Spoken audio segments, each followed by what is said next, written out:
오늘 은혜 받으실 하나님의 말씀은 누가복음 22장 17절에서 20절까지의 말씀입니다.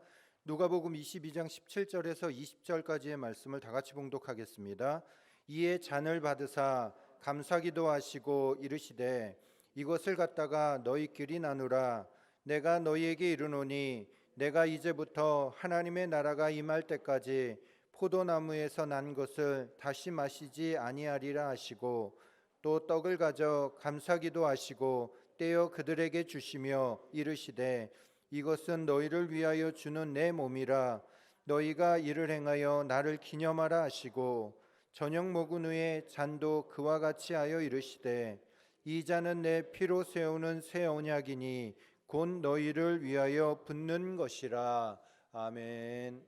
비가 오나 눈이 오나 바람이 부나 우리는 계속 인생의 길을 걸어가야 됩니다. 마찬가지입니다. 추수감사절이 오나 크리스마스가 다가오나 우리는 계속해서 믿음의 고백을 해야 됩니다.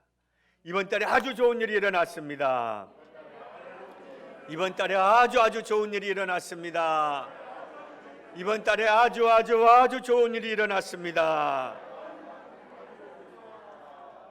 인생은요, 오뚜기처럼 넘어지고 또 일어나고, 넘어져도 또 일어나야 되고, 넘어져도 또 일어나야 되는 것이 바로 우리의 인생입니다.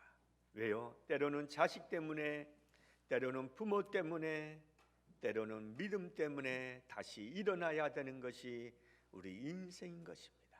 사랑하는 성도 여러분, 올 한 해 오늘에 있기까지 우리가 살아온 것, 오늘의 이 자리에 있는 것 다 하나님의 은혜인 줄로 믿습니다.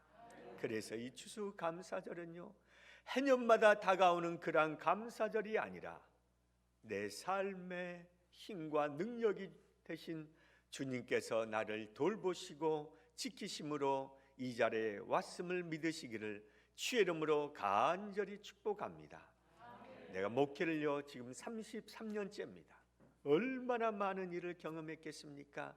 내가 싱가포르에 있을 때요, 목회자로서 이런 말을 하면 정말로 죄송하지만 너무나 목회가 힘드니까요, 우리 집 바로 앞에가 바닷가가 있었어요. 바다에 뛰어들을까? 바다에 빠질까? 그런 생각도 했어요. 근데 그 많은 목회의 아픔, 그 많은 목회의 어려움을 극복하고 오늘 이 시간에 있는 것, 내가 하는 것이 아니라 하나님이 행하셨음을 알기 때문에 목회를 계속하고 있다는 것입니다. 내 목회하면서 늘 여러분에게 기쁨을 주고 웃음을 주는 것은요, 내 삶이 기뻐서요, 내가 웃음이 넘쳐서가 아니라는 거예요. 나도 얼마나 많은 목회 가운데 풍랑이 많았겠습니까? 그런데 그 모든 것을 이길 수 있도록 도와주신 하나님의 은혜를 생각하니까 목회하는 것이 기쁘고 감사하더라는 거예요. 여러분, 우리가 앞으로도 수많은 풍랑을 만날 겁니다. 앞으로도 수많은 어려움을 느낄 것입니다. 수많은 눈물을 흘리는 일이 우리에게 다가오지 않는다고 누가 보장할 수가 있겠습니까? 그러나 중요한 것은 그 가운데서도 우리는 끊임없이 또 감사하고 또 감사해야만 천국 문을 바라보고 요단강을 건너고 희망찬 하나님의 보좌 옆에 앉게 되는 줄로 믿습니다. 그것을 믿고 주님 앞에 늘 감사하며 사시기를 주의 이름으로 간절히 축복합니다. 우리 옆에 분에 인사합시다. 우리 늘 감사하며 사십시다.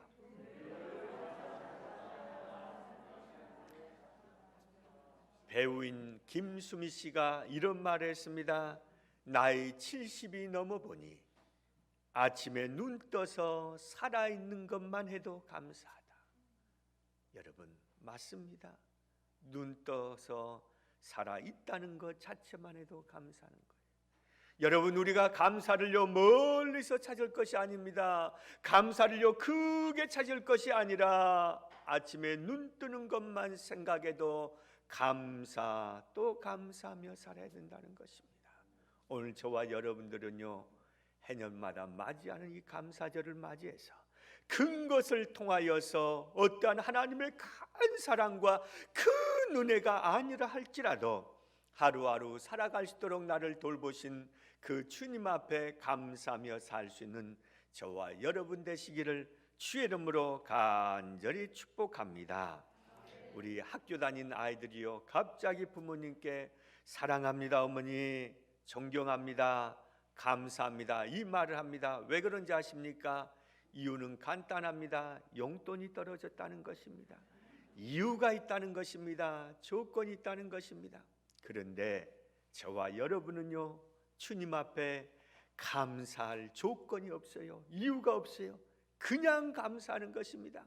내가 옛날에 교무실장으로 있었습니다. 그때 원로 목사님께서요, 수요일 날 말씀을 증거하실 때 내가 항상 그 옆에 주의 종이 앉는 자리가 있었습니다. 거기서 앉아 있으면요, 늘 하시는 기도가 어떤 기도였는가 하면 이렇게 하시고, 그래서 그저 감사, 그저 감사, 그저 감사, 그저 감사, 그 감사 기도를 하셨어요. 내가 그때요, 왜 원로 목사님께서는 무엇 때문에 저렇게 그저 감사 하시는가 생각을 했어요. 그런데 나이가 들고 보니 우리의 살아온 발자국이요, 그저 감사할 수밖에 없다는 거예요. 저와 여러분의 삶 주님 앞에 다 그저 감사인 줄로 믿습니다. 옆에 분에 인사합시다. 우리는 그저 감사하며 사십시다. 할렐루야. 맞아요. 그저 감사한 거예요. 옛날에 닭 우는 소리를 좋아하는 한 부자가 있었습니다. 하루는 시장에 가서요, 빛깔도 좋고 벼슬도 잘생긴 아주 좋은 수탉을 한 마리 샀습니다. 그리고 나서 날마다 좋은 곡식을 줍니다. 고기까지 주었습니다. 그런데 문제는 이 수탉이 아침이 되면 울어야 되는데 울지를 않는다는 것입니다. 그래서요, 이 주인이 다시 좋은 닭장을 지어주었습니다. 그리고 암탉도 2마리나 사주었습니다. 그럼에도 불구하고 이 수탉이 울지를 않는 것입니다. 그래서 이 주인이 이 수탉을 가지고 이 수탉을 파는 사람에게 가서 항의를 했습니다. 내가 그렇게 좋은 집도 지어주고 좋은 먹이도 주고 암탉도 2마리나 넣어주는데도 불구하고 이 수탉이 울지를 않는데 이 수탉이 문제가 있는 거 아닙니까? 병든 거 아닙니까? 하고 따지니까 이 수탉을 판 사람이 이렇게 이야기합니다. 여보시오, 이 수탉에게 이렇게 좋은 집을 지어주고 기름진 것을 먹여주고 거기다가 첩까지 얻어주었으니 이 수탉이 뭐가 아쉬워서 울겠냐고? 뭐가 아쉬워서 울겠어요? 안 울 거예요. 나도 같아도 울지 않겠어. 먹을 거 있겠다, 쓸 거 있겠다, 다 있는데. 사랑하는 성도 여러분, 감사 생활이란 무엇입니까? 외적인 조건에 있지 않다는 것입니다. 내가 감사하기로 마음에 결정하고 감사하면 그것이 진정한 감사인 줄로 믿습니다. 그래서 우리가 감사할 때요, 무조건 해야 되는 거예요. 조건 없이 해야 되는 것입니다. 그냥 감사하며 사시기를 주의 이름으로 간절히 축복합니다. 영국의 트렌치 감독은요, 이런 말을 했습니다. 어떤 사람은 자기의 가는 길에 조그만 구렁텅이가 있어도 하나님을 원망하는 사람이 있고, 어떤 사람은 자기의 가는 길이 험하고 캄캄한 길일지라도 거기에 조그만 빛만 있어도 감사하는 사람이 있다. 화려한 궁전에 살아도 삶이란 왜 이렇게 괴로우며 기쁜 일이 하나도 없냐고 얼굴을 찡그리며 불평하는 사람이 있는가 하면 작은 오막살이에 살아도 우리를 지키신 하나님 아버지께 한없이 감사하는 사람이 있다고 했습니다. 오늘 사랑하는 성도 여러분, 우리는 작은 오두막에 산다 할지라도 하나님 앞에 감사하고자 하는 그러한 마음의 자세를 갖고 사시기를 주의 이름으로 간절히 축복합니다. 구약시대의 추수감사절을요, 초막절, 장막절, 수장절이라고 했습니다. 이때 유대인들이요 더 예루살렘에 모였습니다. 남자들이 모여서요 첫날을 다 초막에서 보냅니다. 그리고 마지막 8일까지 초막에서 다 보내다가 그리고 다 같이 마지막 날이 되면요, 다 예루살렘 성전으로 올라왔습니다. 이것은 무엇을 의미하는가 하면, 첫날이라는 것은 하나님께서 지금까지 일용할 양식으로 나를 보호하시고 여기까지 인도하심에 대해서 감사하는 것이고, 마지막 8일째 성막에 다시 더 모이는 것은 무엇을 의미하는가 하면, 앞으로도 나를 돌보실 그 하나님의 은혜에 대해서 감사했다는 것입니다. 사랑하는 성도 여러분, 우리의 인생의 여정은 어떠한 삶을 살아야 됩니까? 끝까지 감사하며 살아야 될 줄로 믿습니다. 처음에 태어날 때는 울고 태어났다 할지라도 마지막 우리 생이 다하는 그 순간에는 기쁨으로 마무리하도록 하나님이 도우실 걸 믿고 늘 감사하며 사시기를 주님의 이름으로 간절히 축복합니다. 그렇다면 예수님이 드린 감사는 어떠한 감사입니까? 첫째는요, 적은 것을 가지고 드린 감사였다는 거예요. 따라서 합시다. 적은 것을 가지고 드린 감사.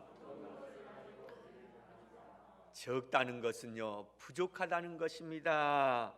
좀 넉넉하지 않다는 것입니다. 우리 인생 살아갈 때 모든 것이 다 넉넉한 사람이 있습니까? 명의가 있는 사람은 건강이 없을 수 있고, 부귀가 있는 사람은 자식 때문에 힘들어할 수 있고, 다 부족함이 있다는 것입니다. 진정한 감사는 무엇입니까? 부족함 속에서 드리는 감사가 진정한 감사인 것입니다. 그래서 요한복음 6장 9절과 11절에 보면 다음같이 말씀합니다. 시작.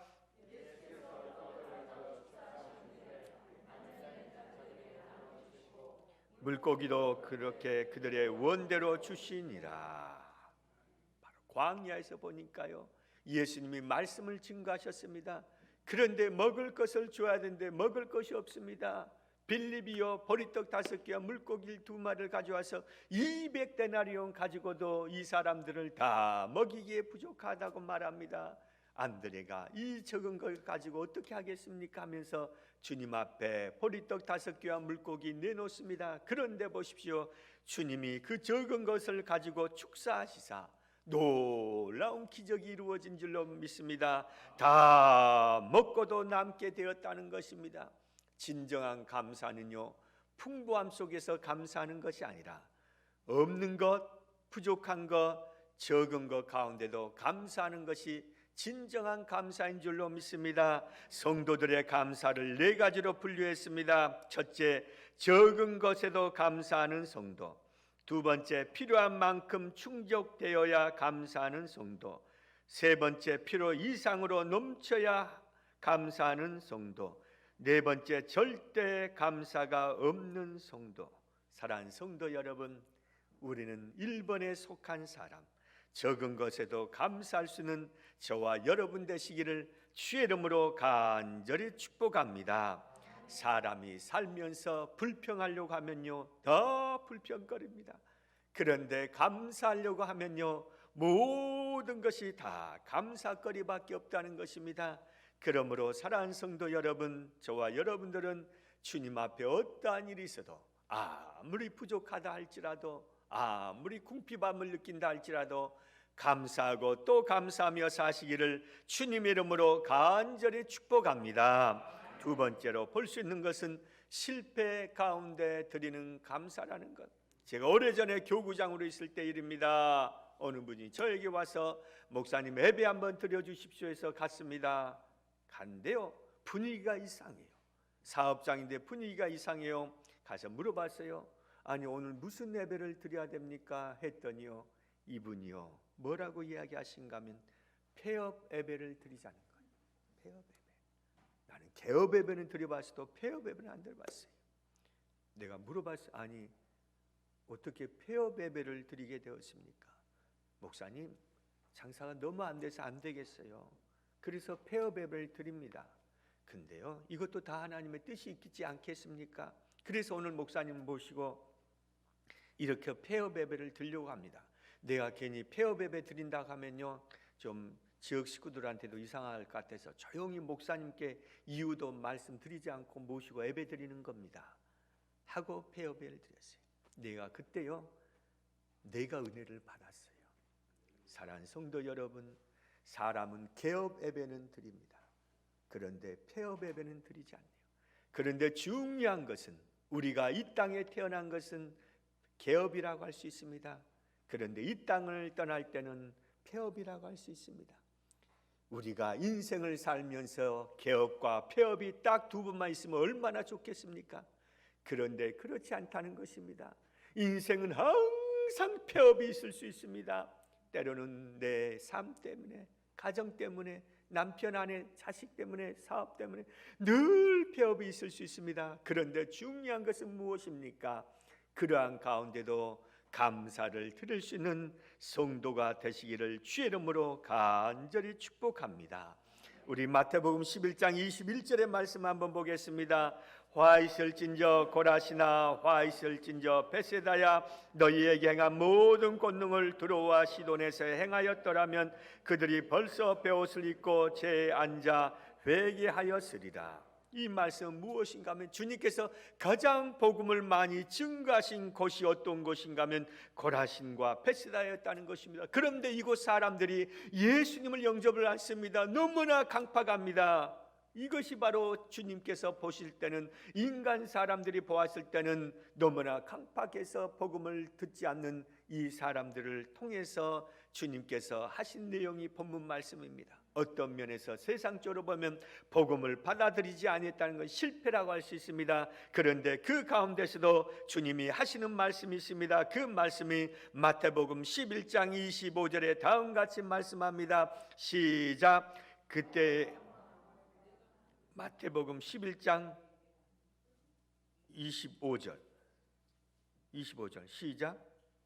그때 예수께서 천지의 주제이신 아버지여, 이것을 지혜롭고 실기 있는 자들에게는 숨기시, 어린 아이들에게는 나타내심을 감사하나이다. 실패 가운데 복음을 받아들이지 않는 그들을 보고서도 주님은 무엇 하셨습니까? 감사하셨다는 것입니다. 여러분, 우리가요 없는 것을 바라볼 것이 아니라 있는 것을 바라보고, 실패한 부분을 바라볼 것이 아니라 좀 더 나은 부분을 바라보면서 우리는 늘 감사하며 사시기를 주의 이름으로 간절히 축복합니다.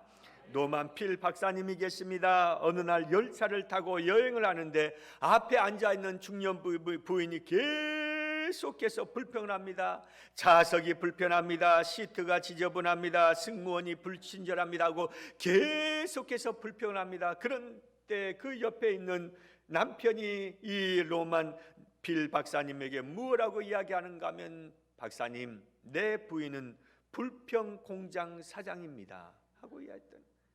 우리 옆에 분에 한번 인사합시다. 어디 공장 사장이십니까? 한번 물어보세요. 우리 직할 성전의 모든 여러분들은 감사 공장의 사장이 되어야 될 줄로 믿습니다. 아멘입니까? 따라서 합시다. 하나님, 나는 어디에서나 감사 공장 사장이 되겠습니다. 할렐루야. 내가 이렇게 지나온 지성전을 보면요, 저를 만나면 꼭 하는 이야기가 있어요. 목사님 계실 때 가장 많이 우셨다는 거예요. 가장 많이 웃었다는 거예요. 나는 여기서 목회하면서 여러분에게 그거 한 가지만 남겨줘도 되는 거예요. 이 험한 세상 살아갈 때 교회에 올 때만이라도 기뻐하고 감사하고 하나 비영광 돌릴 수 있으면 그것이 축복인 줄로 믿습니다. 오늘 감사절을 주신 주님 앞에 감사하는 마음으로 우리 3초만 웃으십시다. 준비됐나요? 시작.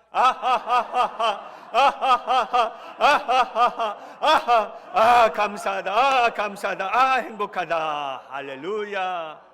억지로라도 웃다 보면 웃을 일이 생기고 감사할 일이 생긴 줄로 믿습니다. 어느 날요, 아담과 하 동상을요 하나님이 진짜 사람으로 만들어줬어요. 너무나 불쌍하니까.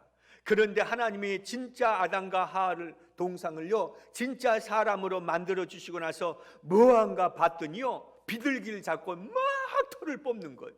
털을 뽑고 비둘기를 막 윽박 지르는 거예요. 그래서 하나님이 지금 뭐 하고 있냐고 물어봤더니요, 아담과 하하가 뭐라고 대라는가 하는가 하면요, 내가 동상으로 있을 때 이 비둘기들이 내 머리에 막 똥을 싸서 그거 지금 복수하고 있다고 하면서 답변해. 여러분 얼마나 한심한 인생 아닙니까? 동상이었다가 사람이 되었으면 얼마나 감사합니까? 그 감사를 누리지 못하고 엉뚱한데 다 소모하고 만다는 것입니다. 사랑하는 성도 여러분, 하나님이 저와 여러분에 주신 은혜가 얼마나 큽니까? 그것을 엉뚱한 데 푸지 마시고 하나님 앞에 영광 돌리며 사시기를 주의 이름으로 간절히 축복합니다. 마지막 세 번째로 볼 수 있는 것은 무덤 앞에서 감사를 드렸다는 것입니다. 죽은 나사로의 무덤 앞에서 드린 기도입니다. 예수님께서요, 어떠한 면에서 가장 슬픔 가운데, 가장 아픔 가운데 드린 기도가 바로 이 나사로 무덤 앞에서 드린 기도라고 할 수가 있습니다. 이미 장사되어 나흘이나 지났습니다. 그럼에도 불구하고 주님께서는 감사 기도를 하셨다는 것입니다. 우리 요한복음 11장 41절을 한번 보겠습니다. 돌을 옮겨 놓으니 예수께서 눈을 들어 우러러 보시고 이르시되 아버지여 내 말을 들으신 것을 감사하나이다. 감사한다. 여러분 이게 쉽습니까? 정말 어려운 일임에도 불구하고 주님은 정말로 가장 절박한 상황에 기도하셨다는 것입니다. 아무리 큰 절망이 우리에게 있다 할지라도 주님이 반드시 우리에게 소망을 주실 것을 바라보고 기도해야 될 줄로 믿습니다. 비극적이고 슬픈 상황에서도 하나님 앞에 감사드리고 나아갈 때 하나님의 영광의 역사가 저와 여러분에게 나타날 줄로 믿습니다. 우리는 극한 상황 속에서 나의 기도에 응답되지 아니한다 할지라도 하나님 앞에 감사할 수 있는 그러한 마음의 자세를 가지고 나아갔을 때 하나님 안에서 희망과 소망이 넘쳐날 줄로 믿습니다. 우리 인생을 살면서 절망에 처하지 않는다는 보장을 누가 하겠습니까? 현실적으로 너무나 어려운 일을 많이 직면할 수가 있습니다. 그럼에도 여러분 잊지 마십시오. 죽은 나사로 앞에서도 감사 기도를 주님이 하신 것처럼 우리는 어떠한 어려움이 있어도 주님 앞에 감사하고 또 감사하며 나아갈 수 있는 그러한 성도가 되시기를 주의 이름으로 간절히 축복합니다. 인생은 항상 고비가 있지 않습니까? 이 고비의 순간에도 감사하면 하나님이 승리를 주실 줄로 믿습니다. 미국에 중요한 세 마디가 있다고 합니다. 첫째는요, 따라서 해보세요. Sorry. 두 번째, Excuse me. 이거 버터를 좀 먹어야 살살살 발음이 되는. 세 번째, Thank you. 근데요, Sorry하고 Excuse me보다 가장 중요하게 생각하는 단어가 무엇인가 하면 미국 사람은 땡큐라는 거예요. 메이플라워를 타고 그 어려움을 헤치고 그 풍랑을 헤치고 나서 처음 도착한 그곳에서 그 추움을 극복하고 주님께서 주신 열매를 가지고 감사의 제사를 드리고 감사 예배를 드렸던 것처럼 이 미국 사람들의 정신은 무슨 정신인가? 감사 정신이라는 것입니다. 오늘 사랑하는 성도 여러분, 저와 여러분에게 살아있어야 할 정신은 무엇입니까? 감사 정신인 줄로 믿습니다. 오늘 우리가 남은 22년도 얼마 남지 않았습니다. 금방입니다. 여러분 남은 22년도 감사로 마무리하겠다고 결단하시기를 주의 이름으로 간절히 축복합니다. 노르웨이 속담에 이러한 말이 있습니다. 감사하는 마음에는 사탄이 씨앗을 뿌릴 수 없다. 따라서 합시다. 감사하는 마음에는 사탄이 씨앗을 뿌릴 수 없다. 여러분, 사탄이 씨앗을 뿌린다는 것은 좋은 씨앗을 뿌리는 것이 아니라 나쁜 씨앗을 뿌린다는 것입니다. 하늘나라에서 쫓겨난 사탄들이요, 그들의 창고에 무엇이 있는가 하면 미움과 원망과 슬픔과 불평과 시기와 질투와 두려움을 가득 창고에 넣어놨다는 거예요. 그리고 나서 어디를 갈 때마다 그 창고에서 이러한 것을 끄집어내 가지고 다니면서 그것을 뿌린다는 거예요. 그러면 그것에는 반드시 미움과 불평과 원망과 분노의 싹이 다 나고 열매가 다 맺더라는 것입니다. 그런데 이상한 것은 어떠한 동네에 가서 사탄이 그 미움과 불평과 원망과 분노 씨앗을 뿌렸음에도 불구하고 그 열매가 그 싹이 나지 않더라는 것입니다. 그 이유를 자세히 살펴보았더니 그 동네는 감사 동네였다는 것입니다. 바라옵건대 우리 지칼 성전이 그러한 성전이 되시길 바랍니다. 여러분의 마음의 텃밭이 그러한 성도가 되시길 바랍니다. 그러면 우리 지칼 성전은 아름다운 성전, 복된 성전, 하나님의 성령이 운행하시는 성전, 부흥하는 성전이 될 줄로 믿습니다.